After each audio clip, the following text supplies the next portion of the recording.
로마서 7장 21절에서 25절 말씀 우리 다 찾으셨으면 한 목소리로 천천히 같이 봉독하겠습니다. 시작. 그러므로 내가 한 법을 깨달았노니 곧 선을 행하기 원하는 나에게 악이 함께 있는 것이로다. 내 속사람으로는 하나님의 법을 즐거워하되 내 지체 속에서 한 다른 법이 내 마음의 법과 싸워 내 지체 속에 있는 죄의 법으로 나를 사로잡는 것을 보는도다. 오라, 나는 곤고한 사람이로다. 이 사망의 몸에서 누가 나를 건져내랴. 우리 주 예수 그리스도로 말미암아 하나님께 감사하리로다. 그런즉 내 자신이 마음으로는 하나님의 법을, 육신으로는 죄의 법을 섬기노라. 아멘. 할렐루야. 지난주 말씀에 우리가 타락한 인간의 본성을 제대로 이해하지 못하면 사람과의 관계에 있어서도 문제가 발생하고요. 뒤통수 맞습니다. 그죠? 구원도 진리도 우리가 제대로 붙잡을 수 없게 된다. 그런 말씀을 나눴습니다. 또 사회나 정치도 마찬가지예요. 완전히 잘못된 길로 걸어가게 된다는 거죠. 여러분 캘리포니아 이제 이 법이 좀 바뀌었는데요. 이번에 투표하면서 예전에 그 이전에는 950불 미만으로 물건을 훔치면 경범죄로 간주해서 기소조차 하지 않았습니다. 잡아가지도 않았어요. 그러니까 사람들이 어떤 일이 발생해요? 혼자 훔치는 것도 성행하지만 이 사람들은 여러분 같이 뭔가를 하면 용기가 생기거든요. 그러니까 때로 몰려다니면서 상점을 약탈하는 일들이 발생하게 되었단 말이죠. 그럼 영상으로 보셨죠? 야, 참 심각하구나. 그래서 캘리포니아에서는 이 비즈니스를 더 이상 하기 쉽지 않다. 그런 얘기까지 막 나오고 있지 않았습니까? 마리아나를 합법화하고 마약을 단속하지 않으니까 어떤 일이 발생해요? 거리에 노숙자와 오물이 막 쌓여가지고 사람들이 마약에 취해가지고 좀비처럼 걸어다니는 그 거리를 우리가 영상으로 보지 않습니까? 공권력에 힘을 빼놓고 경찰 예산을 삭감하니까 사회에 어떤 일이 발생해? 웬만한 사건, 사고는 범죄는 경찰이 출동도 하지 않아요. 그죠? 그러다 보니까 이게 짧은 시간 안에 그 사회의 수준이 확 떨어지고 지옥처럼 변합니다. 제가 한 2010년도에 캘리포니아에 놀러 갔을 때만 해도 캘리포니아가 그렇지 않았단 말이죠. 특별히 샌프란시스코가 그런 도시가 아니었어요. 그때만 해도 관광자들이 가보면 물론 뭐 동성애가 뭐 행행하고 좀 뭐 좋아 보이지 않는 부분들도 있지만 그래도 거리도 깨끗하고 괜찮았단 말이죠. 근데 이게 여러분 10년 사이에 이렇게 이 도시가 완전히 한 도시가 망해가는 거 지옥을 경험하게 되지 않습니까? 이 나라도 마찬가지라는 거예요. 그러니까 이 정치도 사람을 제대로 이해하지 못하면 성경적인 원리에서 정치하지 못하면 굉장히 심각한 문제가 발생하게 된다는 거죠. 또 여러분 타락한 인간의 본질과 상태를 제대로 이해하지 못하면 사람들은 진리에 이를 수가 없어요. 구원을 받을 수가 없습니다.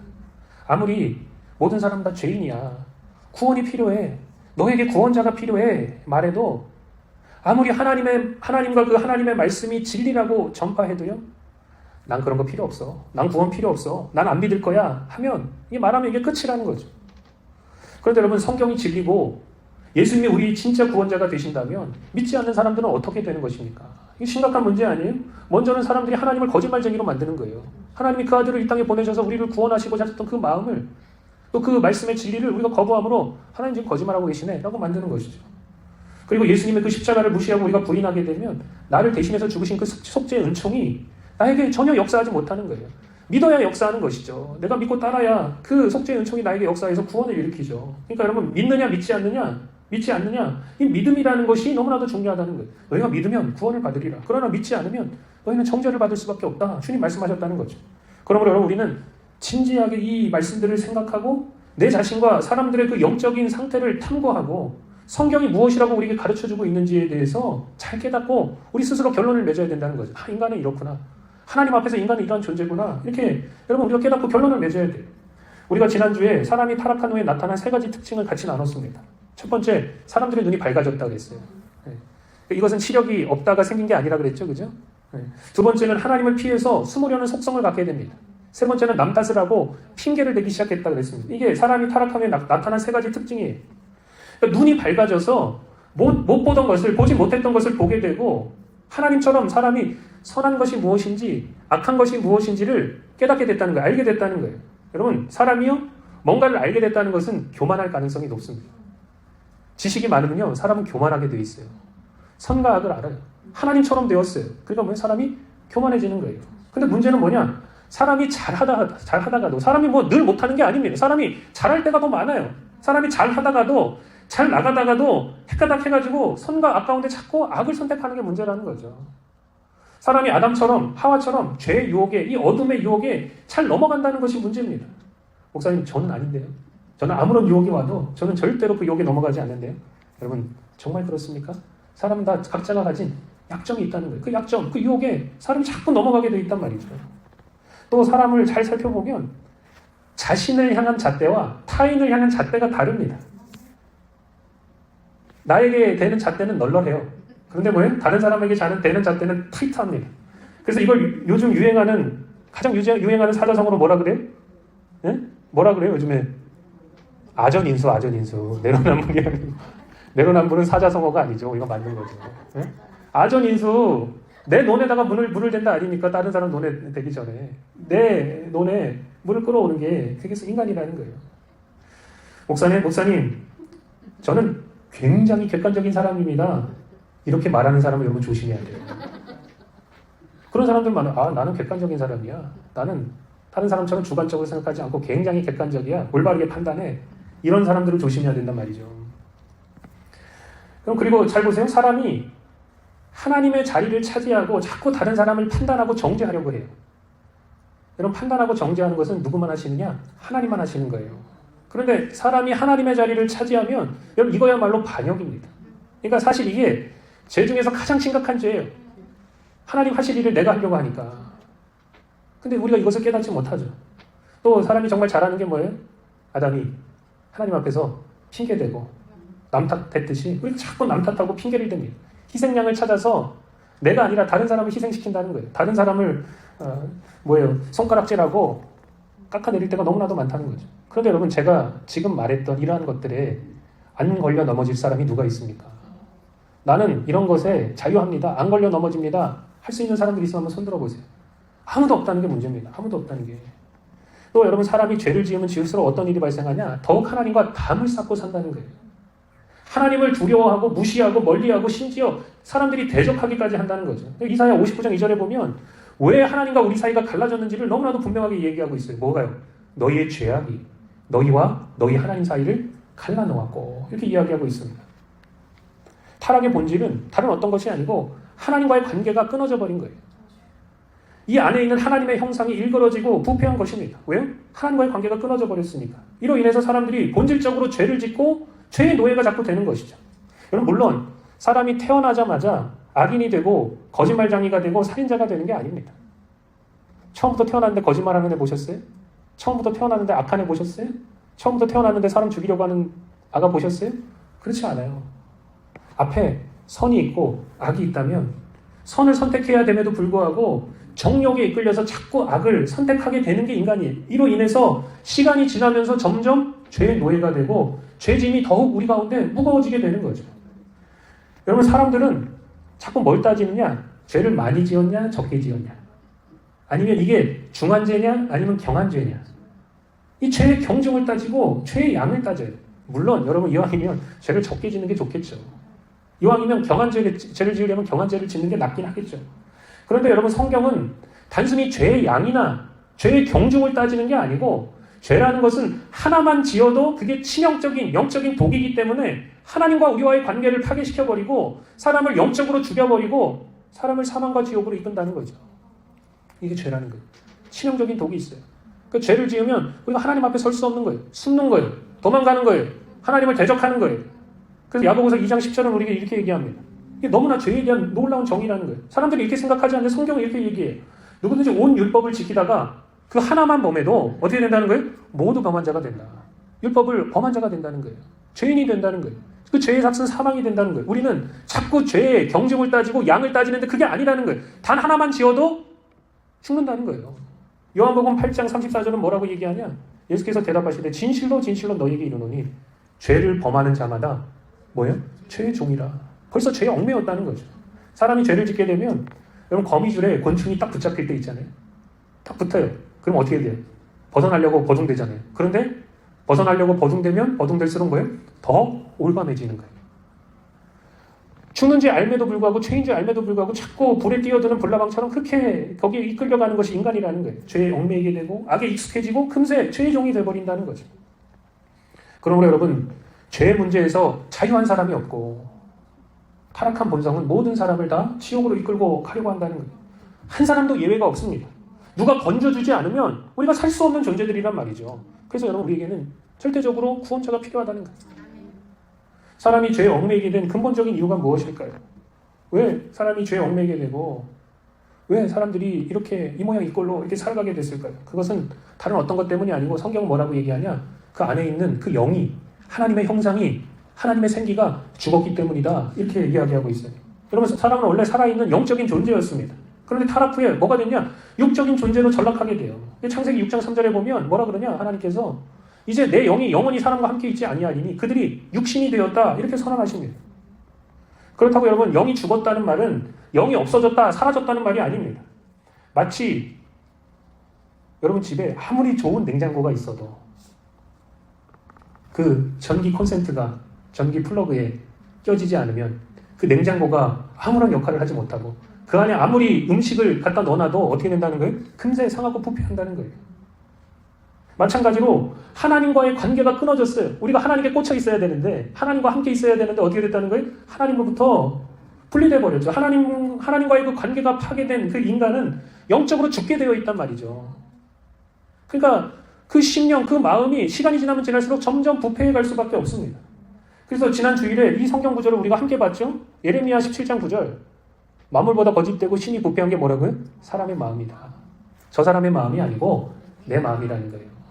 이 세상에서 가장 부패하고 타락하고 더러운 냄새가 나는 게 바로 내 마음이라는 거예요. 근데 사람은 뭐예요? 자꾸 겉만 꾸미려고 해요. 속은 무덤인데 시체가 썩어가고 있는데 뭐예요? 겉만 번지르하게 꾸미면 무슨 소용이 있냐 말이죠. 창세기 6장 5절도 하나님께서 한탄하시면서 뭐라 그러냐? 사람이 그 마음으로 생각하는 모든 계획이 항상 악하다. 이렇게 주님 말씀하셨다는 거예요. 이 마음이 점점 부패해 갑니다. 여러분 나무가 열매를 맺을 때 뭐 따라서 맺어요? 나무의 본성을 따라서 맺습니다. 가시나무는 뭘 맺어요? 가시를. 엉겅퀴를 내게 되어 있다는 거예요. 그러나 여러분 포도나무는 뭘 맺어요? 포도나무 열매를 맺게 되어 있습니다. 그러니까 나무 본성이 악하니까 열매도 악할 수밖에 없단 말이죠. 우리 삶 속에서 왜 더럽고 추하고 악한 그 말과 행동과 태도가 나오느냐? 그건 다른 어떤 게 아니라는 거예요. 이 마음, 이 중심이 하나님으로부터 분리돼서 부패했기 때문이다. 근데 우리는 어떻게 생각하냐? 사람들이 자꾸 너는 왜 그런 열매를 맺어? 하고 나무라는 경우가 너무 많다는 거예요. 너 자꾸 왜 가시를 맺어? 너 자꾸 왜 엉겅퀴를 맺어? 그 맺힌 열매를 가지고 나무란다고 그 열매가 바뀌지 않는다는 거예요. 표범이 그 반점을 자기가 어떻게 하지 못하는 거예요. 이티오피아 사람들이 그 피부가 검은 것을 전 세계에서 가장 검은 피부를 가지고 있는 것을 어찌할 수가 없단 말이죠. 왜? 본성 때문에 그렇다는 거예요. 이것은 근원적인 본성적인 문제이기 때문에 이 근원이 본질이 해결되지 않으면 아무리 겉을 꾸민다고 해서 소용이 있는 게 아니라는 거죠. 그러니까 예수님이 이 땅에 오신 목적은 다른 어떤 게 아닙니다. 단순히 우리 죄를 사해 주시러 오신 목적도 있지만 거기 더해서 이 부패한 마음 이거를 새롭게 하지 않으면 사람이 바뀌지를 않는 거예요. 아무리 용서를 해주고 또 용서해줘도 죄를 계속해서 지을 수밖에 없어요. 왜요? 뿌리가 그렇기 때문에. 본질이 그렇기 때문에. 그래서 예수님이 이 땅에 오신 목적은 근본적인 문제, 이 본성의 문제, 뿌리의 문제를 해결하시기 위해서 이 땅에 오셨다는 거죠. 그래서 예수님이 이 땅에 오셔서 우리에게 주신 두 가지 선물이 있습니다. 그게 뭐냐? 첫 번째는 거듭남이고 두 번째는 의라는 거예요. 의. 이 거듭남이라는 것은 우리 심령의 새로운 창조를 말합니다. 하나님께서 이 안에 이 더럽고 부패한 사람의 이 심령을, 이 영을 새롭게 창조해 주셨다는 거예요. 그렇기 때문에 여러분 거듭남이라는 단어가 성경에서 나오는 가장 위대한 단어라는 거죠. 내 이 부패한 심령, 내 중심을 예수님이 그분만이 우리를 바꿔주실 수 있는 분이라는 거예요. 그래서 에스겔서 36장 26절 27절에 보면 굉장히 중요한 이 거듭남에 대한 중요한 예언의 메시지가 나옵니다. 우리 한번 같이 천천히 한번 읽어볼까요? 시작. 또 새 영을 너희 속에 두고 새 마음을 너희에게 주되 너희 육신에서 굳은 마음을 제거하고 부드러운 마음을 줄 것이며 또 내 영을 너희 속에 두어 너희로 내 율례를 행하게 하리니 너희가 내 규례를 지켜 행할지라. 이렇게 이야기하고 있어요. 하나님께서 구약에 언약하시기를 약속하시기를 뭐라고 약속하셨냐? 새 영을 주겠다. 새 마음을 주겠다. 그리고 거기에 더해서 뭐예요? 내 영을, 하나님의 영을, 그리스도의 영을 우리에게 주셔서 우리를 완전히 새롭게 창조하실 것이다. 이렇게 약속하셨다는 거죠. 우리가 여러분 예수님을 믿고 그분을 우리 마음속에 영접하게 되면 예수님께서 오셔서 뭐 한다는 거예요? 우리의 심령을 거듭나게 하신다는 거예요. 새롭게 하신다는 거예요. 그리고 예수님은 뭐라고 약속하셨냐? 내가 너희 안에 있어서 내가 영으로 너희와 함께하며 영원토록 너희를 떠나지 아니하리라. 주님 약속하셨다는 거예요. 많은 사람들이 귀신의 존재는 믿어요. 뭔가 으슥한 데 가면 오싹하고 아 귀신이 있나 보다. 그리고 두려워할 때가 참 많이 있죠. 어떤 사람들은 뭐 귀신을 뭐 본다 그래도 뭐 머리에도 귀신을 이고 다니고 뭐 어깨에도 귀신을 이고 다니고 귀신이 함께하는 건 믿는데 주님이 거룩한 영으로 그리스도의 영으로 우리와 함께한다는 것은 왜 사람들이 그렇게 못 믿는지요. 주님이 함께하시면서 우리의 영을 새롭게 하시고 그분이 창조주 아니십니까? 우리의 이 심령도 지으신 분 아니에요? 그냥 단순히 우리 육체만 지으신 분이 아니란 말이죠. 하나님의 형상을 따라서 우리의 이 영을 새롭게 창조하신 분이란 말이죠. 우리에게 오셔서 그거 해주시겠다는 거예요. 내가 너희에게 새 마음 줄 거야. 새 영 줄 거야. 그래서 하나님을 잘 섬기게 그렇게 내가 너희와 함께 할 거야. 주님이 약속하셨다는 거죠. 여러분 우리 그리스도인들은 예수 믿고 이 심령이 새로워진 사람들이에요. 우리는 딱딱한 마음, 화이 맞은 양심을 가지고 있는 것이 아니라 부드러운 마음, 선한 양심을 가지고 있는 사람들입니다. 또한 예수님께서 우리를 어떻게 하셨냐? 우리 손 붙잡고 하나님께 가서 하나님과 우리와의 관계를 회복시켜 주셨다는 거예요. 그러니까 예수님이 가지셨던 그 의, 하나님과 그 아들의 그 의, 하나님과 그 아들의 그 관계, 그 친밀한 관계를 우리에게 선물로 주셔서 우리로 하여금 뭐예요? 하나님 아버지께 나아가서 아빠, 아버지라 부르며 하나님을 기쁘시게 섬길 수 있는 그 토대, 그 초석을 우리에게 허락해 주셨다는 거죠. 그래서 에베소서 3장 12절은 우리에게 이렇게 얘기합니다. 우리 한번 같이 한번 천천히 큰 목소리로 같이 읽어볼까요? 시작. 우리가 그 안에서 그를 믿음으로 말미암아 담대함과 확신을 가지고 하나님께 나아감을 얻느니라. 우리가 예수님 안에서 예수님을 믿음으로 말미암아 담대함과 확신을 가지고 누구에게 나아간다고요? 하늘 아버지께 나아가게 된다는 거예요. 예전에는 하나님 무시하고 하나님 없다 하고 그분을 대적하며 살았는데 예수님을 통해서 어떻게 돼요? 하나님 자녀 되고 하나님께 더 가까이 나아가게 되었다는 거죠. 그러니까 여러분 얼마나 큰 축복입니까? 예수님께서 거듭남과 의를 우리에게 선물로 허락해 주셨다는 거예요. 자, 그러면 제가 한번 물을게요. 여러분 우리가 예수 믿고 거듭났잖아요.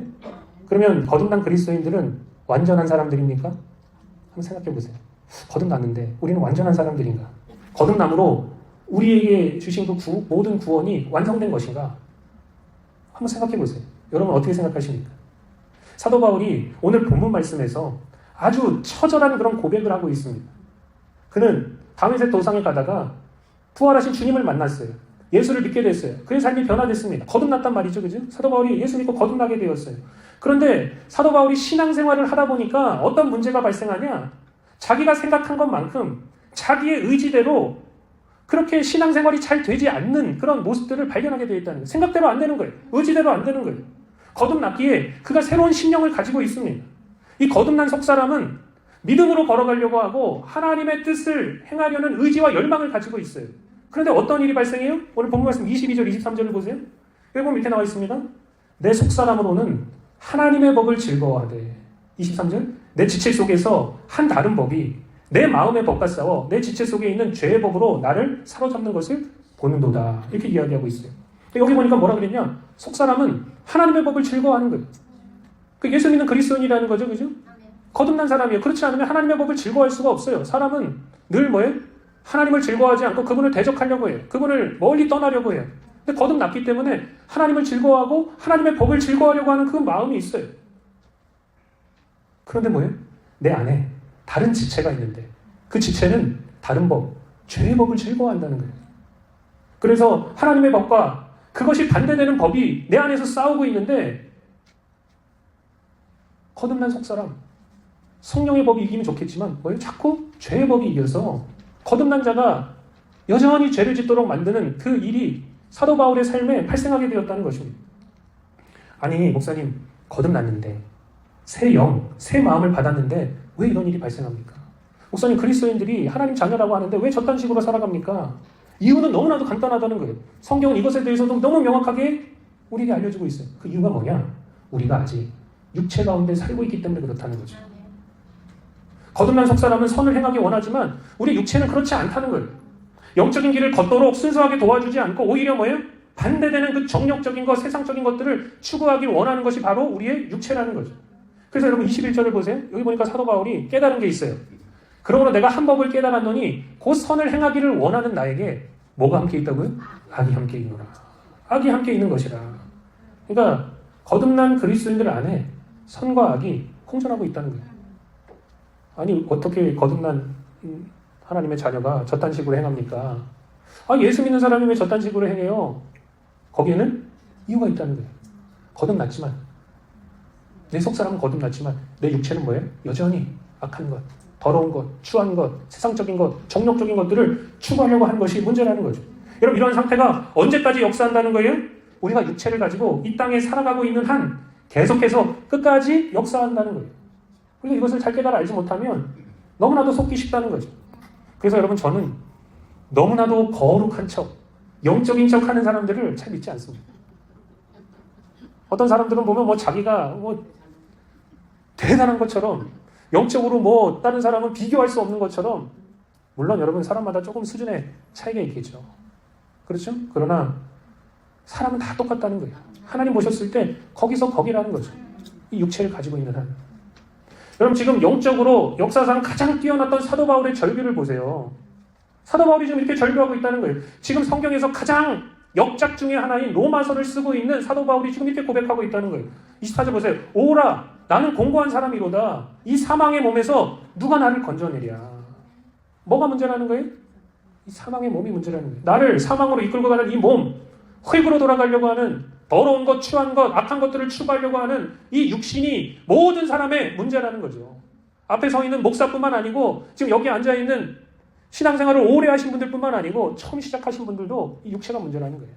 이 육체가 우리를 올바른 길로 이끌고 가지 않으려고 한다는 거죠. 예수님께서 겟세마네 동산에서 기도하실 때 제자들에게 이런 말씀을 하신 적이 있습니다. 야, 깨어서 좀 나와 같이 기도하자.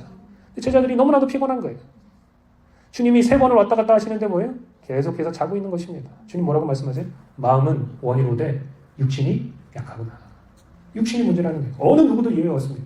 모든 그리스도인들은 다 이 문제 앞에 서 있다는 것이죠. 이 육신의 장막을 벗기 전에는 이 싸움을 계속해서 해야 된다는 거예요. 내 속사람은 하나님의 법을 즐거워하지만 내 육신은 절대로 내가 이 길로, 영적인 길로 걸어가지 않도록 방해하고 있다는 것입니다. 여러분, 한번 상상해 보세요. 만약에 로마서가 7장 24절에서 딱 끝났다면 어떻겠습니까? 굉장히 거시기 하겠죠? 그죠? 생각해 보세요. 로마서가 만약에 7장 24절에 딱 끝났다고 생각해 보세요. 야, 내가 이렇게 하고 있는데 내가 이 참 비참하다. 오라, 나는 공고한 사람이로다. 이 사망의 몸에서 누가 나를 건져내랴. 아무도 건져내줄 사람 없다. 그리고 딱 끝냈다고 생각해 보세요. 그런데 거기서 끝나지 않았다는 거예요. 여러분, 24절과 25절을 잘 읽어보면 우리에겐 2가지 소망이 있습니다. 잘 보세요. 오라, 나는 공고한 사람이로다. 이 사망의 몸에서 누가 나를 건져내랴. 우리 주 예수 그리스도로 말미암아 하나님께 감사하리로다. 그런즉 내 자신이 마음으로는 하나님의 법을, 육신으로는 죄의 법을 섬기노라. 이렇게 이야기하고 있습니다. 감사한 게 뭐냐? 우리에게 소망이 있는 게 뭐냐?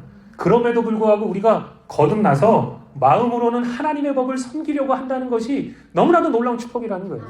거듭났다는 거예요. 그럼에도 불구하고 내 안에 생명이 있다는 거예요. 거듭난 자가 천국에 들어가게 됩니다. 이것이 놀라운 축복이라는 거죠. 우리 육신은 그것을 안 도와주려고 하지만 이 거듭났다는 것이 우리를 영적으로 걸어갈 수 있게 하는 초석이 되고 원동력이 된다는 거예요. 여러분 안에 새 생명이 있고 여러분 안에 예수님의 영이 함께 있는다는 것이 이게 얼마나 놀라운 축복인지를 깨달아 알아야 돼요. 여기서 여러분 우리 영적인 길이 시작되는 것이죠. 또 여러분 사도 바울은 24절에서 이렇게 질문하고 있어요. 이 사망의 몸에서 누가 나를 건져내랴? 누가 건져주세요? 예수 그리스도. 예수님만이 이 사망의 몸에서 우리를 건져주실 수 있는 분이라는 거예요.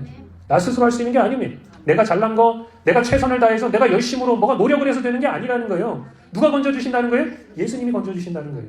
그렇기 때문에 우리가 예수님만 믿고 그분을 의지하고 여러분 우리에게 아들을 주신 그 하나님께 감사와 찬양과 영광을 올려드리면서 주와 동행하며 우리의 삶을 한 걸음 한 걸음 걸어가야 될 줄로 믿습니다.